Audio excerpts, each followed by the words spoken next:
Rice কুকারে বিরিয়ানি রান্না করতে যেয়ে কি যে একটা ঝামেলার ভিতরে পড়ে গেলাম, তো সেটাই আপনাদের সবার সাথে শেয়ার করব। তো সবাই কেমন আছেন? আশা করছি সবাই খুব ভালো আছেন। তো আজকে অনেক দিন পরে চিকেন বিরিয়ানি খেতে ইচ্ছে করছিল, যার কারণে আপনাদের ভাইয়াকে দিয়ে আমি সব কিছু বাইরের থেকে কিনে নিয়ে এসেছি। তো এখানে নিয়ে এসেছে কাঠবাদাম, টক দই, তারপরে একটি মুরগি, তারপরে পোলার চাল, আর হলো পেঁয়াজ। তো কোনো কিছু ছিল না, যার কারণে বাইরের থেকে অল্প অল্প করে কিনে নিয়ে এসেছে। তো যাই হোক, এখন আমি এগুলাকে কাঠবাদামগুলোকে ভিজিয়ে রাখবো, নাহলে সিলতে একটু কষ্ট হয়ে যাবে। তো যাই হোক, আমি সব কিছু গুছিয়ে রেডি করে নিয়েছি। আর এখন আমি রাইস কুকারে দিয়ে দিচ্ছি পরিমাণ মতন তেল আর পেঁয়াজ। তো এটাকে আমি একটু বাদামি কালার করে ভেজে নেব, কেননা বিরিয়ানির জন্য পেঁয়াজটাকে একটু বাদামি কালার করে নিলে তাহলে কালারটা দেখতে মাশাআল্লাহ সুন্দর লাগে। তো প্রথমে এখন দিয়ে দিচ্ছি দারচিনি, এলাচ, তেজপাতা, আর দিয়ে দিচ্ছি টক দই। তো বিরিয়ানিতে সবসময় আমি এই আড়ঙের টক দইটাই ব্যবহার করি, কেননা এইটা দিলে তাহলে বিরিয়ানির স্বাদটা 2 গুণ বেড়ে যায়, যার কারণে আমি সবসময় এটা ব্যবহার করে থাকি। তো যাই হোক, এখন আমি সব কিছু দিয়ে এখন দিয়ে দিলাম কাঁচামরিচ। আর এখন আগে থাকতে সেই কাঠবাদাম বাটা, জয়ফল, জয়তিরি, পোস্তদানা, তো এগুলো আমি সব কিছু বেটে রেখেছিলাম, তো সেগুলো এখন দিয়ে দিচ্ছি। আর কাঠবাদামটা একটু বেশি করে দিলে তাহলে বিরিয়ানিটা খেতে কিন্তু অনেক মজা লাগে। তো যাই হোক, এখন আমি 1 চামচ লবণ, তারপর দিয়ে দিলাম আদা রসুন বাটা, তারপর টমেটো সস, ধনিয়ার গুঁড়া, আর সামান্য 1 চামচের মতন দিয়ে দিয়েছি মরিচের গুঁড়া। তো এখন সব কিছু দিয়ে এখন আমি রেডিমেড বিরিয়ানির মশলাটা ছিল সেটাও আমি এখন দিয়ে দেব।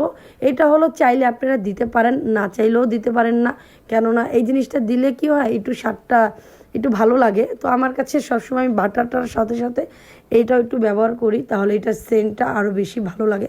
তো আগে থাকতে আমি সেই চিকেনটা ধুয়ে পরিষ্কার করে ছোট ছোট করে বিরিয়ানির সাইজে কেটে রেখেছিলাম, সেটাও এখন দিয়ে দিলাম। তো ওইটা দেওয়া হয়ে গিয়েছে, এখন আমি ভালো মতন ঢেকে দিচ্ছি কিছুক্ষণের জন্য। আর এই তো মাশাআল্লাহ খুব সুন্দর মতন কষানো হয়ে গিয়েছে, দেখতে পাচ্ছেন।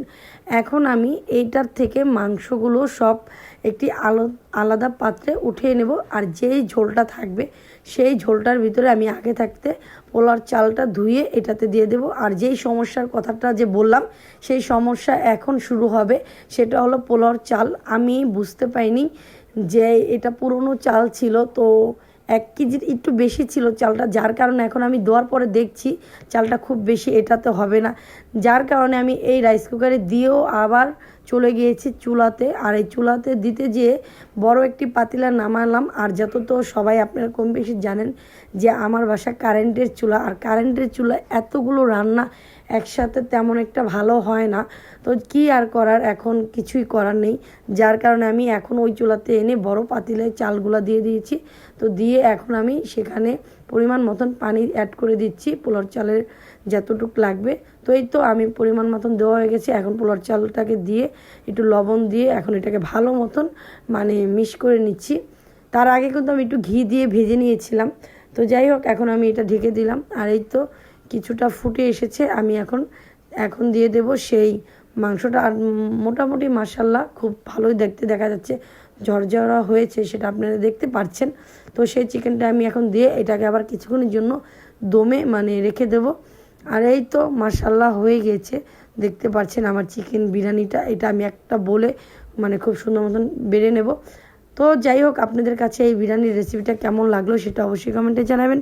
তো সবাই সুস্থ থাকবেন, ভালো থাকবেন। ভিডিওটা এই পর্যন্তই। আল্লাহ হাফেজ।